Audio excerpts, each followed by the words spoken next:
So when I first started off my business journey, it was not about finding what I was passionate about. I knew what I was passionate about. I wanted to get to a place where I could mentor and help other women in business. I wanted to work with women, and I wanted to pretty much cultivate, I didn't know how I was going to do it, but cultivate a movement of women being able to be financially free and building their own businesses. So along those lines, I started out in PR and marketing. I was traveling all the time while still being in college, and I actually found myself in Dan Bilzerian's house before he started Ignite. I was in multiple other big influencer houses. I worked with multiple companies that are now public on multiple exchanges.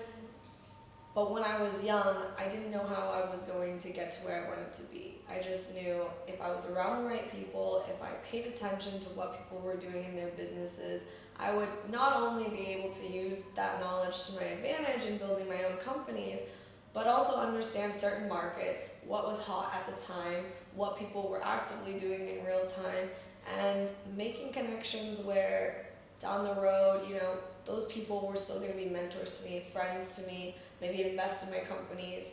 Now sitting where I am today, I have taken no investments from everyone. I've completely built everything on my own, but I also provide value and provided value to people that were my mentors for a long time, working as a consultant for them.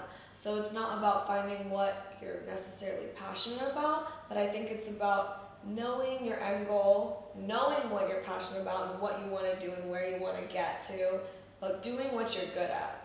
I went on this quest in PR and marketing, providing services to brands, giving them strategy, taking them massive online, helping them sculpt their image and their storytelling, and I perfected it. I have my PR agency in the States called Hierarchy Media, but that was just a means to be able to do and evolve into other industries, find that financial freedom so I wasn't starving or wondering where I'm going to live or worrying about, being able to take my brother out for dinner and doing nice things. Like, I needed to get to a point where I could sustain myself. I wasn't relying on a significant other, because also relying on a significant other, if they are not a support system for you and you guys really aren't aligned on a lot of similar things, it will take away from your journey. It will distract you as a woman, and it can take you away from that end goal. So find what you're good at, turn that into a hustle,